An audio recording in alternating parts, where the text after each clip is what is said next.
Day 3. No powers in the neighborhood. Headed to work. You know, just living the life. Living the thug life. It's not so hard. You know, I'm getting a little used to it now. No lights at the house, no computer, no internet. And this man over here, you know, so we can get a capture of him.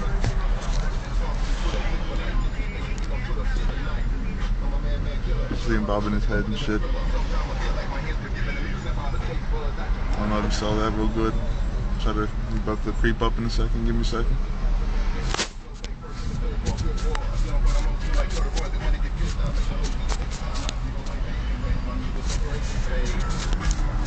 Oh, he stopped. Fuck him. Anyway, I'm out. This is day 4 or day 3 at night. I'll be tuned back in. If not, then my documentaries are over. So I am out.